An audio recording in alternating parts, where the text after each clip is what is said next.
Travaille très bien à la perfection.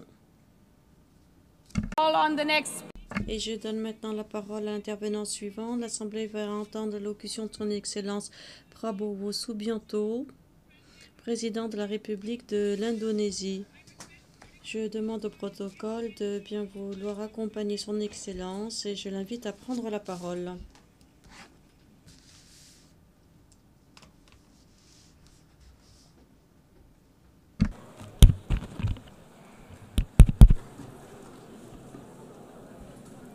His Excellency, Excellence. Monsieur Antonio Guterres, secrétaire général des Nations Unies. Excellence, Madame Anna-Lena Baerbock, présidente de l'Assemblée générale des Nations Unies. Excellence, Monsieur Abelian, secrétaire général adjoint du DGACM. Excellence, chef d'État et de gouvernement. Mesdames et Messieurs les délégués, Mesdames et Messieurs. C'est un grand honneur pour moi que d'être ici en cette auguste assemblée parmi les dirigeants qui représentent pratiquement toute l'humanité. Nous sommes différents en termes de race, religion, nationalité. Néanmoins, nous sommes réunis aujourd'hui comme une seule famille humaine. Nous sommes avant tout et tout d'abord des êtres humains créés, égaux, dotés des droits inaliénables à la vie, à la liberté et en quête de bonheur. Et les mots de la déclaration d'indépendance des États-Unis ont inspiré des mouvements démocratiques dans tous les continents. La Révolution française, la Révolution russe, la Révolution mexicaine, la Révolution chinoise et le propre cheminement et combat de l'Indonésie vers la liberté. Et ces mêmes paroles ont donné également naissance à la Déclaration universelle des droits de l'homme adoptée par les Nations Unies en 1948. Tous les hommes sont créés égaux. Ce fut le principe qui a ouvert la voie à une prospérité mondiale sans précédent, à la dignité. Mais toutefois, en notre époque de grands succès scientifiques et technologiques, en notre époque qui peut mettre un terme à la faim, à la pauvreté et à la destruction de l'environnement, nous continuons encore de connaître de grands défis, de grandes incertitudes. La folie de l'être humain, attisée par la peur, le racisme, la haine, l'oppression et l'apartheid, menace notre avenir commun. Mon pays connaît cette douleur. Pendant des siècles, les Indonésiens ont vécu sous la domination et l'oppression coloniale et l'esclavage. Nous étions traités moins bien que des chiens dans notre propre patrie. Nous, les Indonésiens, nous savons ce que c'est qu'être privés de justice. Nous savons ce que c'est que de vivre dans l'apartheid, de vivre dans la pauvreté et de ne pas avoir droit à des chances sur un pied d'égalité. Mais nous savions aussi ce que la solidarité pouvait faire. Et dans notre combat pour l'indépendance, dans notre combat pour surmonter la faim, la maladie, la pauvreté, les Nations Unies ont été aux côtés de l'Indonésie et nous ont fourni une aide vitale. Les décisions ont été prises ici, fondée sur la solidarité humaine prise par le Conseil de sécurité, l'Assemblée générale, et cela a donné à l'Indonésie son indépendance, sa légitimité internationale. Cela a ouvert des voies, des portes, et cela nous a soutenus tout au long de notre histoire avec le soutien de l'UNICEF, de la FAO, de l'OMS et bien d'autres institutions des Nations Unies. Et grâce à cela, l'Indonésie, aujourd'hui, est sur le point de connaître une prospérité commune et une plus grande égalité, une plus grande dignité. Madame la Présidente, Excellence, notre monde, aujourd'hui, est ravagé par des conflits, l'injustice et une incertitude qui va croissant. Chaque jour, nous voyons des souffrances, génocide ou mépris flagrant pour le droit international et la dignité de l'être humain. Face à ces défis, nous ne devons pas renoncer. Comme l'a dit le secrétaire général des Nations Unies, nous ne pouvons pas renoncer. Nous ne pouvons pas renoncer à nos espoirs ni à nos idéaux. Nous devons nous rapprocher les uns des autres, pas nous éloigner les uns des autres. Ensemble, nous devons aspirer à parvenir à nos espoirs. Les Nations Unies sont nées des cendres de la Deuxième Guerre mondiale qui avaient coûté des millions de vies. Les Nations Unies ont été créées pour garantir la paix, la sécurité, la justice et la liberté pour tous. Nous demeurons attachés à l'internationalisme, au multilatéralisme et à tous les efforts qui renforcent cette grande institution. Aujourd'hui, l'Indonésie est sur le point comme jamais d'atteindre les ODD pour mettre fin à la pauvreté et à la pauvreté. Car il y a 78 ans, cette même salle a choisi d'écouter et de faire prôner la justice sociale et économique. Nous n'oublierons jamais cela. Et aujourd'hui, nous ne devons pas rester silencieux quand les Palestiniens se voient privés de cette même justice et légitimité dans cette même salle. Excellencies, Thucydides warned. Excellence, Thucydides nous avait avertis. Le plus fort fait ce qu'il peut et le faible souffre autant que nécessaire. Nous devons nous rejeter cette doctrine et les Nations Unies existent pour rejeter cette doctrine. Nous devons être aux côtés de tous, des forts et des faibles.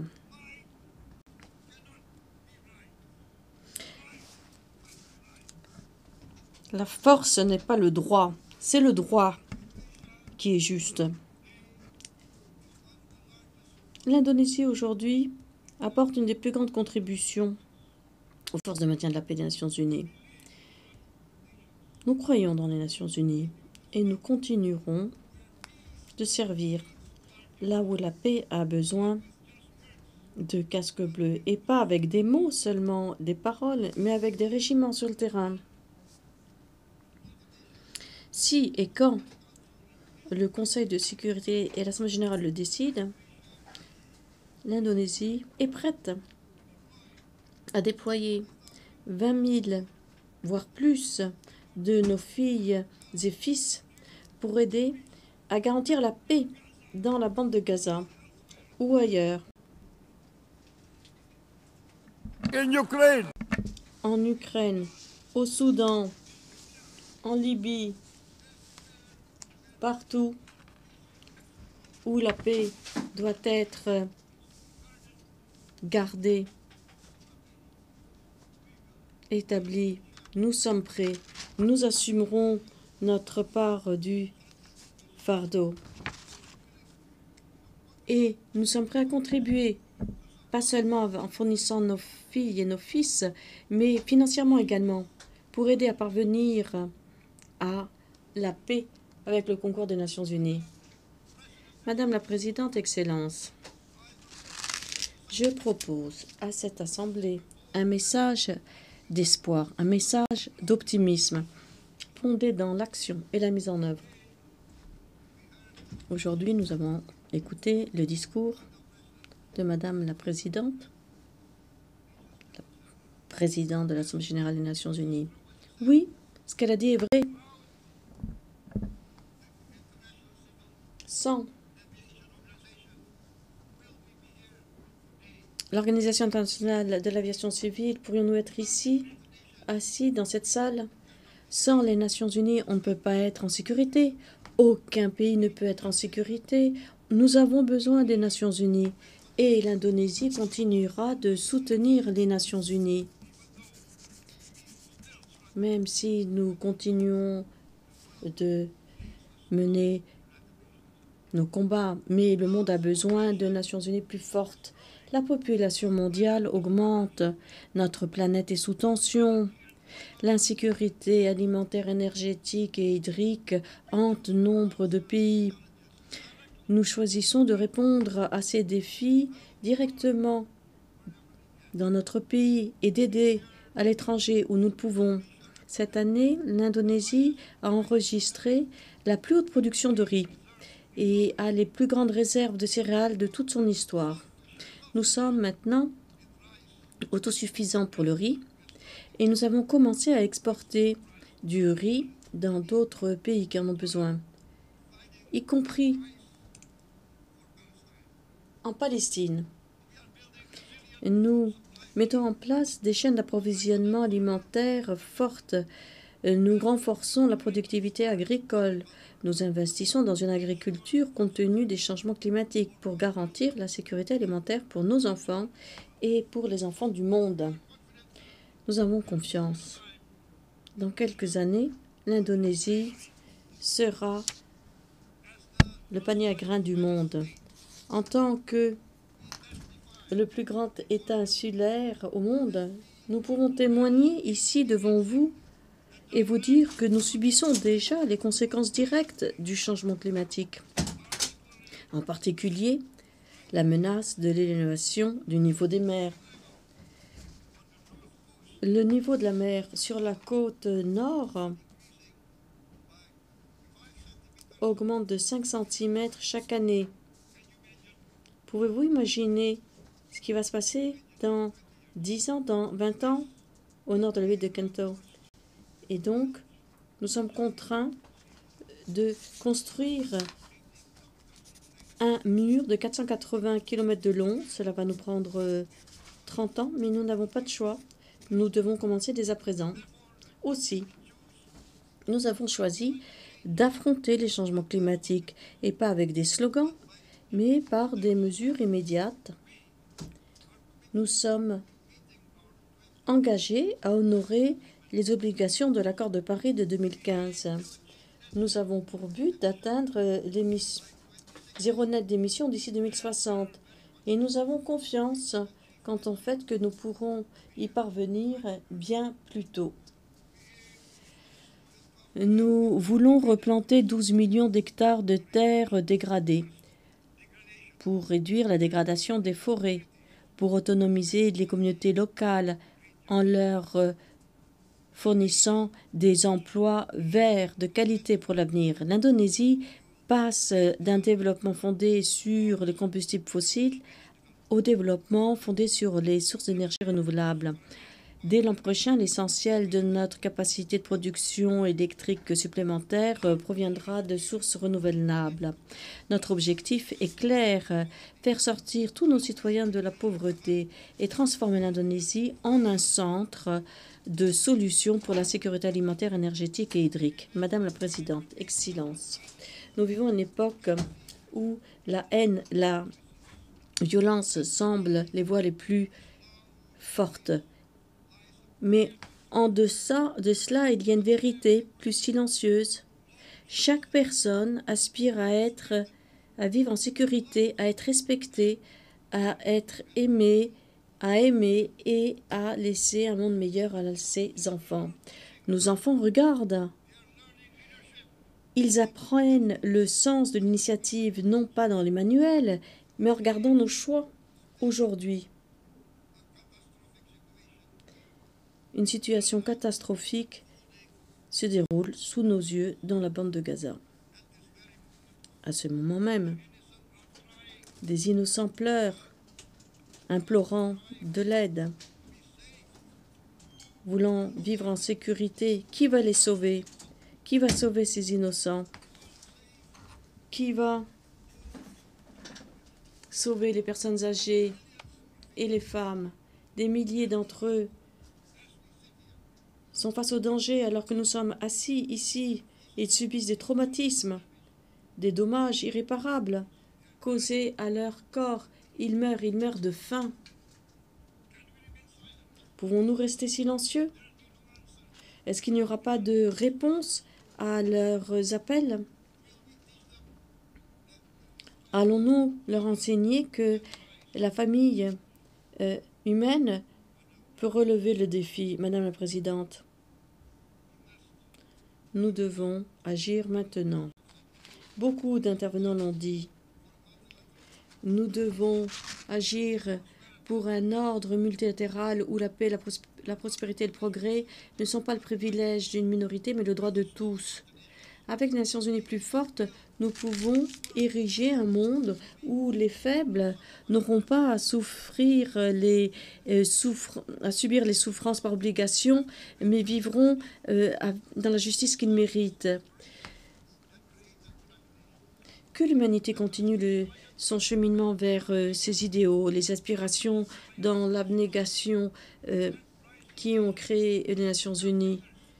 Faisons en sorte que les pays qui progressent entraînent les autres. Moi, je suis convaincue que les dirigeants des grandes civilisations du monde, civilisations de l'Ouest, civilisations de l'Est, du Nord, civilisations du Sud, je suis convaincue que les dirigeants de l'Amérique, de l'Europe, de l'Inde, de la Chine, du monde islamique, du monde entier, je suis convaincue que ces dirigeants seront à la hauteur des exigences de l'histoire. Nous espérons tous que les dirigeants du monde feront preuve des qualités de chefs d'État, de sagesse, de retenue, d'humilité, pour surmonter la haine, la suspicion. Madame la Présidente, Mesdames et Messieurs les délégués, nous sommes très encouragés par les événements des derniers jours où des pays du monde ont choisi d'être aux côtés de l'histoire, ont choisi le bon côté de l'histoire, la voie des hautes normes morales, la voie de la rectitude, de la justice, de l'humanité, de la droiture, pour surmonter les suspicions et éviter le recours à la violence. Le recours à la violence entraîne la violence. Aucun pays ne peut malmener l'ensemble de la communauté, de la famille humaine. Nous sommes peut-être faibles individuellement, mais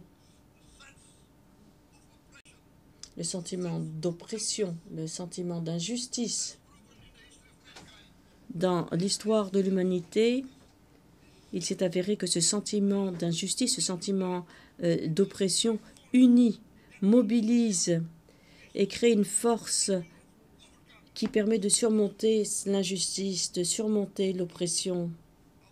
Pour conclure, je voudrais répéter une fois encore le soutien complet de l'Indonésie pour la solution à 2 États en Palestine. Nous devons avoir une Palestine indépendante, mais nous devons aussi reconnaître et respecter et garantir la sûreté et la sécurité d'Israël. C'est seulement ainsi que nous pourrons avoir une véritable paix et plus de haine, plus de suspicion. La seule solution, c'est celle-ci, la solution à 2 États. De 2 descendants d'Abraham qui doivent vivre dans la réconciliation, la paix et l'harmonie. Arabes, Israéliens, musulmans, chrétiens, bouddhistes, hindouistes, toutes les religions doivent vivre comme étant membres d'une seule même famille humaine. L'Indonésie est attachée à jouer son rôle pour réaliser cet idéal. Est-ce un rêve peut-être? Mais c'est un beau rêve.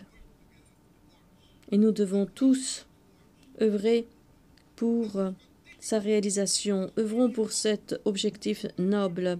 Continuons le cheminement de l'humanité, commencé par les fondateurs, un cheminement qui va vers l'espoir. C'est un cheminement que nous devons faire aboutir. Merci. Shalom. Om Santi, Santi, Santi Om. Namo Buddhaya. Thank you very much. Merci infiniment. Que Dieu nous bénisse tous. Que la paix soit avec nous. Merci infiniment. Thank you on behalf. Merci. Au nom de l'Assemblée, je souhaiterais remercier le président de la République d'Indonésie.